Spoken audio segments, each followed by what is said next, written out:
Hello, and welcome to another episode of the Market Pulse series. My name is Rufas Kamau, Markets Analyst at FXPesa.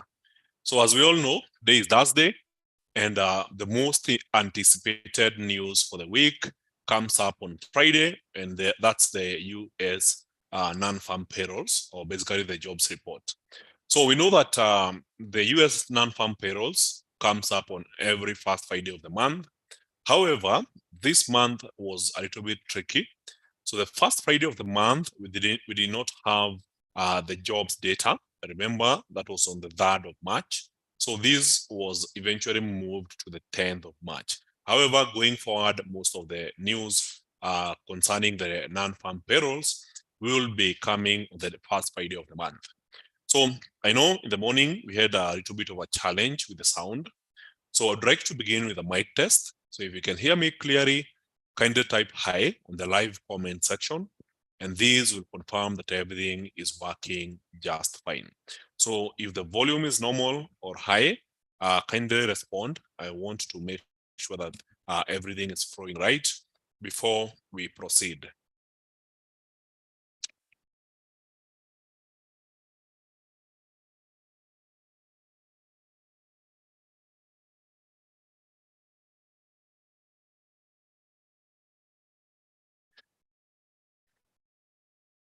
So in today's topic, we basically talk about the US non-farm payrolls coming up on Friday at 4:30 p.m.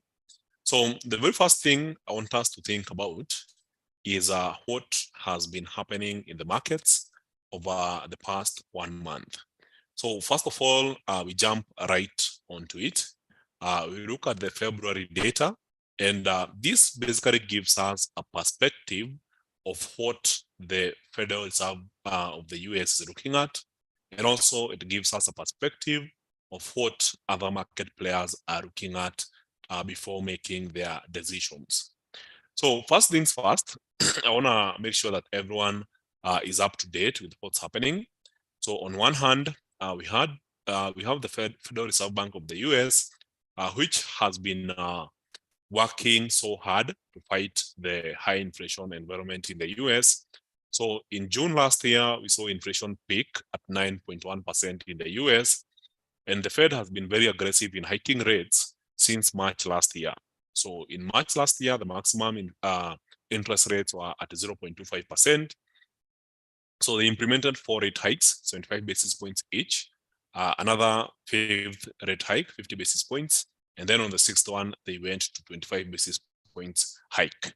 So with this happening, the interest rates went all the way up from 0.25% to 4.75%. So on the next meeting, there's a very large expectation that the US will go for a 25 basis point hike. However, from the speech and the data that we saw earlier this month, last month, we are expecting that the Fed could potentially go for a 50 basis point hike. So the contention is whether the Fed will hike interest rates by 25 basis points or by 50 basis points. So from the recent speech by Jerome Powell, who is the Federal Reserve Chairman, he basically mentioned that the data is quite surprising. Inflation was moving in the right way. Last month, he had mentioned that the US had entered a disinflationary process. But now, from the data we are seeing, it appears that inflation is rising again, and this is a big concern for the Fed. So there's a good chance we will be seeing stronger rate hikes. So the Fed perspective has been always the same. They are looking to hike interest rates higher and then keep them higher for longer in what they are describing as a restrictive environment for interest rates. So now that we understand that, if you look at the beginning of the month of February, we had what we call the ADP non-farm employment change, which came in at lower than expected, 106,000 jobs, compared to an expectation of 176K jobs. And the number of jobs created in December was 253K. However, when you look at JOLTS job openings, JOLTS is basically the company that takes on the data or does the research for the data. So it basically looks for the number of job openings in the US economy. And in this case, the estimate was 11.01 million jobs. The previous reading was 10.44. So there was a higher number of jobs open for people to apply for and get employment. Then we had the Challenger jobs reports. In this case, there was a big spike from the previous month. So as you can see, it's an year-over-year data. So since this was February, we are comparing the data that came in February, the previous year, and the difference was a spike of 440.0%, meaning that the number of jobs that were cut in the US had risen by 440 or a multiple of 4 compared to the previous period, that is February 2021. And this basically means that there was a very large number of companies in the US that were cutting jobs. So I'm still checking for your responses. There's a good request here to check on gold, pound USD, and euro USD. We'll be doing that towards the end of the presentation. Thank you for the request, and welcome back to Upsked. So now, when we look at this data, we try to understand the jobs report and what has been happening. So non-farm employment change. So one of the biggest surprise in years. In fact, when I talk about years, I've been in the markets for the last 9 years, this is the 10th year. It's not every time that we get such a big surprise where, let's say, you're expecting 193K jobs and the outcome is way bigger, more than double. So this was a big surprise in the markets, and shortly I'll be explaining why. So also, we are expecting the unemployment situation to get worse, to move from 3.5% and get to 3.6%, but the actual outcome was a drop in unemployment to 3.4%. So if you move on to the following week, of course, we get the unemployment claims. This is a weekly data point that comes in every week on Thursday. So the previous reading was 183K, and now this one moved to 196K, meaning that the number of people who are claiming for unemployment insurance had risen from 183 to 196, and that's around 13K more people in the US. So moving on to the third week of the month, unemployment claims continued rising. So this was from 195K. This was a slight drop to 194K compared to an expectation of 200K. Then there was the following week. So now from 194K revised to 195, now we get to 192, a slowdown in that data point. And then we get to this other week, the number of new people who are claiming for unemployment insurance was reported at 190K. So a slight decline month over month. And now we look at the most recent data, and this is this week. So ADP non-farm employment change now moved from 119K reported in the previous month, and now looking at February data, it was around 242K jobs. So this is a big surprise and a big rise in number of jobs created in the US economy. So from 119 to 242. So we're literally talking about 43,000 new jobs created in the month. That is above the normal rate of 119 as per last month. So this is a big surprise. So at the same time, and this was yesterday, we had the JOLTS job openings, which moved from 11.23 down to 10.82.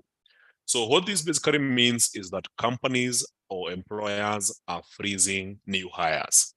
So we all know that if an economy is expanding very well, manufacturing, factory activity rising, then you eventually find out that the economy is creating even more jobs. So if this number starts slowing down, it's indicative that employers are slowing down new hires, indicating that they are predicting that the economy or the economic situation will get a little bit worse. And in that case, they slow down the hiring. So on top of that, you can see that the challenger job cuts also slowed down from 440.0% to 410.1%. So this data point can be inferred in one of two ways. So when you see this slowdown, it could be reflecting that the difference between January and February 2021 was much bigger. Let's say there was a slowdown, a rise in job cuts. And now we're also looking at the difference between January and February, January and February this year. And this could be the difference. So we don't know yet what is influencing the slowdown from 440.0 to 410.1%, unless we go through the data and understand what was really happening. So let's start with the non-farm payrolls jobs. So this was an economic news release reflecting the employment situation summary. So this happened on the 3rd of February. So this was basically reflecting on January data. So as you can see, it's quite a nice report. So I'll be sharing this with everyone who is attending the live stream. So if you want to go through this in your own lifetime, then you can check on that. Now we get back to the data. So in January, employment in professional and business services rose by 82,000 people, led by gains in professional, scientific, and technical services, which was 41K. Job growth in professional and business services averaged about 63,000 per month in 2022. So government employment increased 74,000 in January, and employment in state government education increased by 35,000, reflecting the return of university workers after a strike. So this is very, very important to understand that whenever there is a strike, the number of employed people tends to drop. But then towards the end of the strike, then you get to see a much higher number of hirings. So one of the big reasons why the jobs data jumped to 517K, was that there was some people returning from a strike. I think this was the rail sector. And in this case, about 35,000 people had joined the workforce. So healthcare was quite resilient, basically added 58,000 jobs in January, and job growth occurred in ambulatory healthcare services, that was plus 30,000, nursing and residential care facilities, 17K, hospitals, 11K. So in 2022, healthcare added an average of 47,000 jobs per month. So if the average was 47,000 jobs per month, and now you look at January 2023, the economy created 58,000 jobs in healthcare, then it basically indicates industry growth and expansion.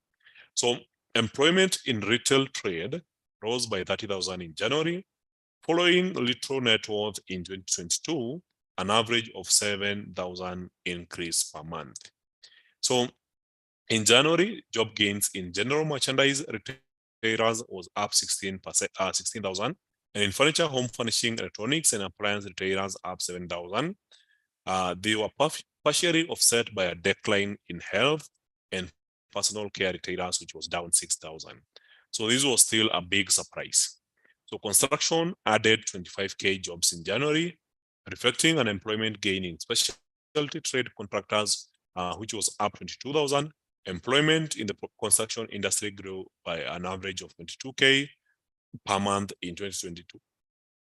So clearly, comparing the 25K with 22, it's also some level of expansion.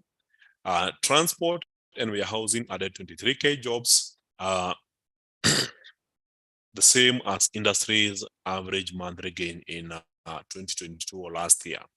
So over the month, employment in support activities for transportation increased 7K.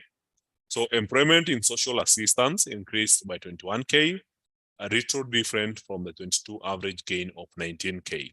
So in this case, 2,000 gain. So manufacturing employment continued to trend up in January, which created 19,000 new jobs. In 2022, the average number of new jobs created per month was 33,000. So here the trend is a little bit off. which was 19K compared to an average of 33K. So employment showed little change over the month in other major industries, including mining, quarrying, oil and gas extraction, wholesale trade, information, and financial activities, as well as other services. So in January, the average hourly earnings for all employees on private non-farm payrolls rose by 10 cents or 0.3% to $33.03 per hour. So over the past 12 months, average hourly earnings have increased by 4.4%. In January, average hourly earnings of private sector production and non-supervisory employees rose by 7 cents or 0.2% to $28.26 per hour. So the average work week for all employees on private non-farm payrolls rose by 0.3 hour to that 4.7 hours in January. So in manufacturing, the average work week increased by 0.4 hour to 40.5 hours, and overtime increased by 0.1 hour to 3.1 hours. So the average work week for production and non-supervisory employees on private non-farm payrolls increased 0.2 hour to 34.1 hours. And this is a very good and clear indicator of the productivity that is currently happening in the US. So now that we have seen that the total non-farm payroll employment for November was revised up by 34K, and also for December was revised up by 7K. Then with these revisions, employment gains in November and December combined were 71,000 higher than previously reported. So monthly revisions result from additional reports received from businesses and government agencies since the last published estimates, and from the recalculation of seasonal factors. So the annual benchmark process also contributed to the November and December revisions. So November and December revisions of 34K as well as 37K led to an improvement of 71,000 jobs, and this was in January. So from the data reported on February, remember it was reflecting to what happened in the markets in January. So about 71,000 jobs were higher as a result of revisions in November and December. So far, we have identified two factors that contributed to the big jobs data that happened in January. So on one hand, we had these revisions for November and December being added to the January data. And on the second hand, we are looking at people who are on strike, and then they resumed their jobs. So those people who resumed their jobs from the strike are also added to the number. So a key thing to notice is that every January or every beginning of the year, the reporting institution or the Statistical Bureau of the US basically readjusts the baseline population to understand the new population for that year compared to the previous year. So effective with data for January 2023, updated population estimates were incorporated into the household survey. So population estimates for the household survey are developed to reflect new information and assumptions about the growth of the population since the previous decennial census. So the change in population reflected in the new estimates resulted from adjustments for net international migration, updated vital statistics, and improvements in estimation methodology. So what this means is that the basic formula that is used to estimate the population of the US gets adjusted every year. So you want to know the number of people who recently joined the workforce. You want to know the number of immigrants who basically joined the workforce, and then combine that data in computing the new jobs. So in this January report, there was an update. So the adjustments increased the estimate size of the civilian non-institutional population in December by 954,000. the civilian labor force by 871,000. So what this means is that in the calculation, they admitted that the US labor force had increased by 954,000. Sorry, that's the population. And the labor force, that's the people with the skill, people who can work, had increased by 871,000. So out of the 871,000 people who joined the US labor force for that period, 810,000 people had acquired jobs. So yes, about 61K people did not get the jobs they were looking for, but 810K people had gotten jobs. So an employment by, in this case, 60,000. So the number of persons not in the labor force increased by 82K, although the total unemployment rate was unaffected. So the employment population ratio and labor force participation rate each increased by 0.1 percentage point. So labor force went up 0.1%, and also the employment population ratio was up 0.1%.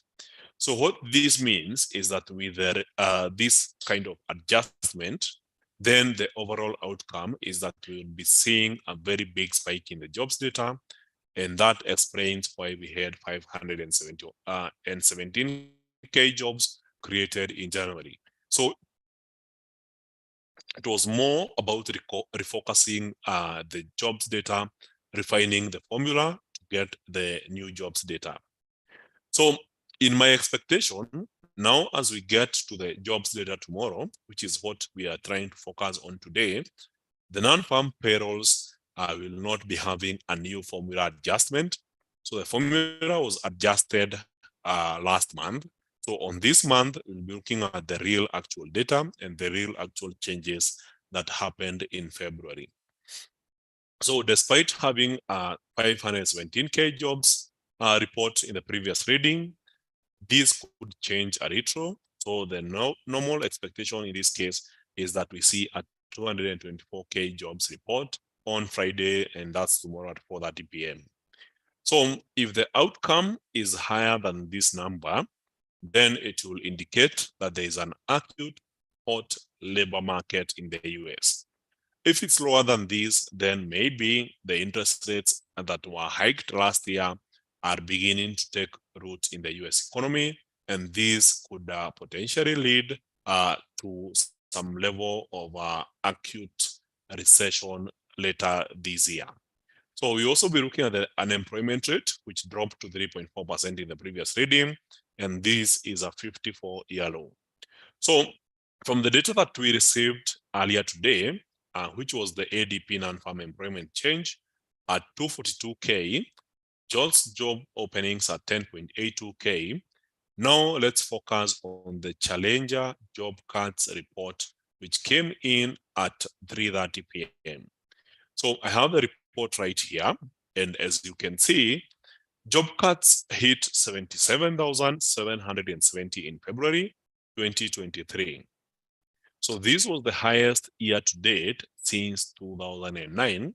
And 2009 was right after the global financial crisis of 2007-2008. So a very big rate cut. So in the shortest month of the year, this is February, which had 28 days, US-based employers announced 77,770 job cuts in February, down at 24% from the 102,943 cuts announced in January. So January had the biggest rate cuts, 102K, and now in February, 77,770. So it is 410% higher than the 15,000 jobs that was announced in the same month last year. So according to a report released Thursday from Global Outplacement and Business and executive coaching firm Challenger, Gray and Christmas Incorporated. So February jobs in the highest, is the highest for the month since 2009, when 186,000 jobs, 350, were recorded. So far this year, employers have announced plans to cut 180 28,000 jobs, 713, up 427% from the 34,349 cuts announced in the first 2 months of 2022. So this is the highest January to February total since 2009, when a total of 428K jobs were cut or were announced in January and February 2009. So as you can see, the Challenger reports announced job cuts January 2021 to February 2023. So this is 2023, and as you can see, it's a big drop from right above 100K all the way to around 75K. We also have the gray area. This was 2021. So jobs kept going down, and also for 2022, the jobs were rising as the economy was recovering from the pandemic. So certainly, employers are paying attention to rate increase plans from the Fed.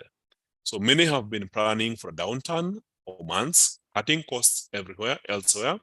So if things continue to cool, layoffs are typically the last pitch in company cost-cutting strategies. And this was said by Andrew Challenger, Senior Vice President of Challenger, Gray and Christmas Incorporated. So the thing is, as long as companies are expecting that the Fed will keep hiking interest rates, then they are preparing for that hardship by basically restructuring the way they run their finances. So they try to cut their costs or inputs. And the last result is usually firing of your staff. So the fact that we saw Facebook firing about 11,000 people in January, and now last week, actually it was earlier this week, it announced that it's going to implement more firings. So the fact that they are offloading more and more of their employees, and this is very common in the tech sector, then we expect this trend to continue. And if a company manages to restructure, then it comes out on the other side as a stronger company. So this may explain why we had a surprise rally coming from SP 500 index, the Dow Jones, as well as the NASDAQ immediately after the Challenger Jobs report was announced. So the tech sector has been the biggest culprit. It's the one that has been firing most of its staff. So tech companies cut the most jobs last month with 21,387 people going home, whereas that represented 28% of all cuts announced in February. So the industry has cut a total of 63,000 jobs, 216, and this is up from 33,705 from the 187 cuts announced in the same period last year. So this sector has announced 35% of all job cuts in 2023. And now it makes a lot of sense. So the companies with higher valuations, and they were making some good sales last year, same time, they were anticipating that the economy would be remaining strong for the year. But then after having a bear market for a whole year, now they are considering reducing their workforce in order to optimize their output or basically optimize shareholder value. So as a result, what we are seeing is investors having more confidence in companies that offload their staff because they think the restructuring help the company achieve its objectives, as well as cut expenses, which have a function of eventually or indirectly optimizing profits. So healthcare was closely second, and then that was retail, and also the financial sector. This is the banking sector. Then fifth was media and news. And also it's important to note that the hiring plans are full. So companies announced plans to hire 28,830 workers in February, down 12% from the 32,764 hires announced in January. So it is down 87% from 127 hiring plans announced by companies in February 2022 or February last year.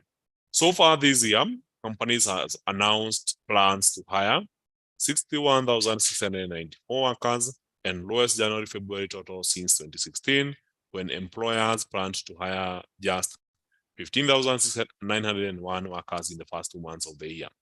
So as we get into tomorrow and look at the non-farm payrolls data, now we understand that it's not realistic to expect something similar to January, because there was a couple of factors that contributed to the big number.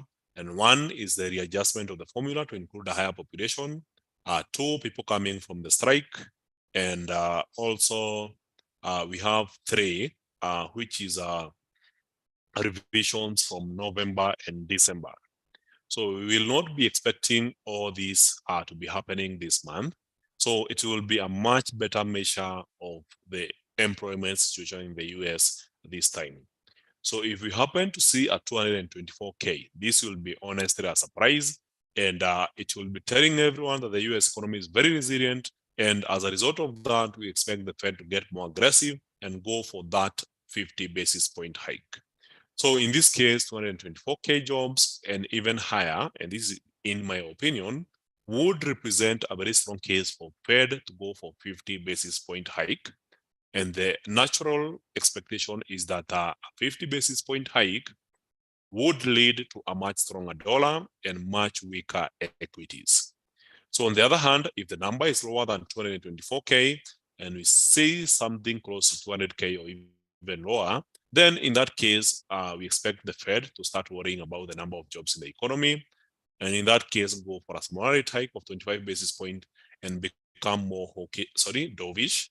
And in that case, we would be seeing a much weaker dollar and very strong equities. So now that we understand all that, so if we go to our chart and try to understand what's happening, I'll start with gold, which made a surprise drop, basically reversing the earlier move upwards. And now today you can see it has been very strong and bullish, moving even higher. So it's very indicative of a weak dollar. So if you go to the dollar index, after making a very big rally here on Tuesday, Wednesday was largely sideways, and today is a reversal of the original trend. So as long as the dollar index continues weakening, then we continue seeing equities rally. So we saw a rally happening in the S&P 500, eventually breaking out of this range before getting back. The US 30 or the Dow Jones Industrial Index, literally moving sideways from yesterday and today, and also the US Tech 100, which had shown signs in the morning that is going for the downwards, breaking the lower trend line, but then made a very strong bounce, and there's a good chance that it will continue. So from the expected outcome of 224K jobs, if you manage to get that number or even higher, then the overall expectation is that the dollar continues strengthening and equities start weakening. So we could be looking to short the NASDAQ, the Dow Jones, as well as the S&P 500 index here, which went up, got some very strong rejection, dropped, and got back to this area here. So now that presents a very case that where everyone who is listening to this particular session understands where we are coming from and what we're expecting in the markets. So now I'll be looking at the questions. I know there was a request to check on gold, pound USD, and euro USD to make a speculation of where the market is potentially headed next.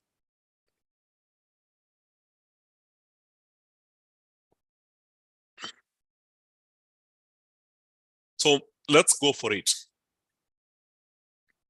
So first things first, euro USD, it's right here.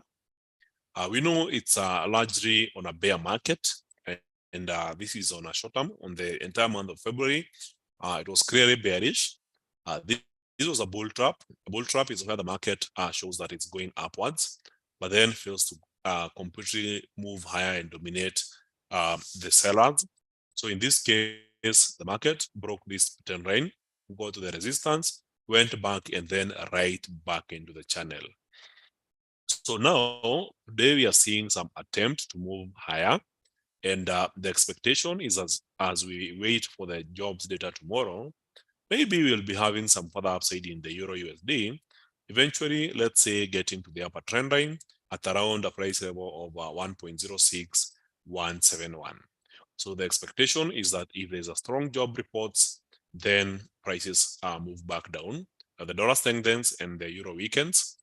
But then if it doesn't happen and there's a dovish Fed and the jobs data is weak, then we see some further upside, with this being the short-term target and also a longer-term target on the immediate resistance. So shorter-term target around this area, a longer-term target this other area here, that is 1.06904.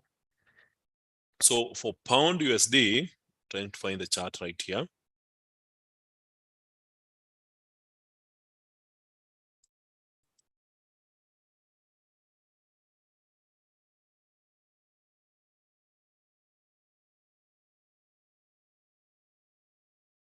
So it's the same case, a very sharp drop on Tuesday, sideways momentum on Wednesday, today a recovery. So I would like to mention that this particular chart is trading at a very key price and a very premium price, which I would consider as a high probability trade. So these two areas were acting as support, and now it's acting as resistance. So from the 1 hour chart, you can see the red candlestick here, indicating a rejection of higher prices and potentially an entry for short selling positions. So we could be seeing the pound struggle to break this level, and maybe, just maybe, I'm not sure, the pound reversing and obeying the strong dollar and getting all the way back to support, which is around 1.18095. So we could be seeing that happening in the markets today or even tomorrow. Then as for gold, I remember doing an analysis and saying that we expect a Burj Khalifa here. So the Burj Khalifa happened. So the market had made a rally and then made a very straightforward reverse all the way back down. But then there's a big difference here between the bottom we got and the bottom we were expecting. So we were expecting the bottom to get to this low here, and now the market managed to bounce from here, traded in a triangle before breaking higher. So from the 15 minutes chart, you can see the triangle that we managed to monitor in the morning. So market breaks, retests, and continues pushing higher, indicating that the gold price is taking advantage of the weakness in the dollar. So if the dollar remains weak, then gold continues recovering against other pairs, including the dollar itself. But then if there's a very strong jobs data report, then gold getting back down to the previous low is nothing to be worried about. It's something to be prepared about. So we'll be following the data closely. The expectation is that we beat the analyst estimates. And if there's a beat, then in this case, a stronger dollar, whereas we see weaker equities as well as weaker commodities. So same case for S&P 500, the Dow Jones, and the NASDAQ. And now if you look at Brent oil, I expect some form of sideways movement where there was a very nice channel moving upwards. The market broke that channel, retested that area. So retesting is quite a common theme. So this was a breakout point. Market kept going down, went back to retest the area, and now seems to be going back down to perhaps establish some level of consolidation until we know the new direction for Brent oil. So far, my expectation is that we trade sideways until we understand what we are doing or a clear-cut opportunity to go make some pips in the market. So remember, this is a disclaimer. This is not investment advice. It's not a recommendation to trade. So you should always take your time to understand what's happening in the markets. If you need, then consult a professional to guide you with your investment decisions. So this is purely educational. So now that you have covered that, I think that's the end of our session today. We are in 40 minutes. I hope that you learned something. So the expectation is that we continue seeing a much stronger dollar and much weaker equities. So for the FTSE 100, managed to make a very good bounce here today. Was going up, found resistance, went back down, retested this support, and now you can see it's retesting again. So if we happen to see some form of breakout, there's a good chance that the breakout will be on the lower side, as we expect oil prices to further drop in anticipation for potential entry for buyers. So that's it for today. And now, as we head into tomorrow, the most interesting and the most important data points will be, in this case, or JPY pairs, Canadian pairs, as well as dollar pairs. So for tomorrow, this is what you're expecting. One, the monetary policy statement in Japan, producer price index, household spending year over year, Bank of Japan policy rate, as well as the BOJ press conference. And this will be tentative before we get into the market snapshot series. Remember, we are resuming the market snapshot series on Monday. So tomorrow you don't have a session. You take a break helps everyone enjoy their pips in peace on a Friday. So the UK will be releasing the GDP month over month, and this is on 10 a.m. So also some good potential for raising volatility, plus a set of other data points that come in from the UK economy, including construction output, goods trade balance, index of services, manufacturing production, and that's it. So we also be seeing the NIESR GDP estimate that is somewhere tentative between 10:45 and 4:30 p.m. So most interesting data points will be the employment change in Canada, as well as the non-farm payrolls in the US. This all will be happening at 4:30 p.m. So a key thing to consider is that if there's a difference between the two job reports, that is the US as well as Canada, then the natural expectation is to trade USD CAD, since normally it would have the biggest surprise, or basically the biggest divergence in terms of the jobs being experienced between the two economies. So that's one key thing to consider as you approach the markets tomorrow. So thank you very much, guys. Thank you for your time and participation, and I hope to see you guys on the next session. So I know there's quite a number of requests for New Zealand USD, USDN. Hopefully, now that you understand the jobs reports and how it's expected to influence the markets, then you'll know how to position yourself. So far, the US Federal Reserve has a couple of mandates. One on top of the list is to stabilize prices, and the tools on disposal is hiking interest rates to control inflation and push it back down to the 2% target. And the current inflation level is 6.4%. So it's still a very distant level from the 2% target. So we expect the Fed to do more. So it also serves a mandate of maintaining full employment, which it has already achieved at 3.4%. So if the number of unemployed people keeps on rising and the situation starts getting worse from 3.4%, then the Fed could be more lenient. However, the job data is not a report as of yet.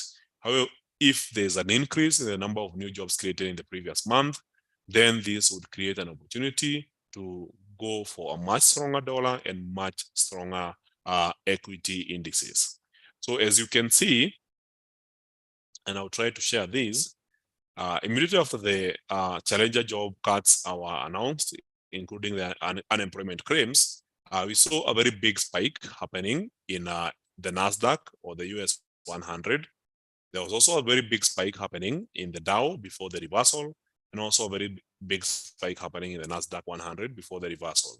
So the reversal is basically saying that the investors are challenging the case for bullish equities, and now they are going shorter because they expect the Fed to reign supreme and weaken equities and real estate further, whereas they will be strengthening the US dollar. So that's it for today. Thank you very much, guys, and I hope to see you on the next session. So I'm getting a thank you from Tapscared. Thank you. Thank you for joining the session. Thank you from Charles Wambua. Thank you, Charles. And also a comment from Malombe. Learned a lot. Thank you. And I hope to see you on the next session. So remember, the session is recorded. It's available on FX Pesa YouTube channel. So you can always access this particular session. Remember, this is episode 21 of the Market Pulse series.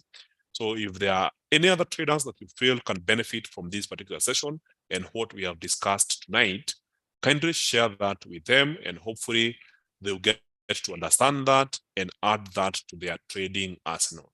So see you guys later, and thank you for your time.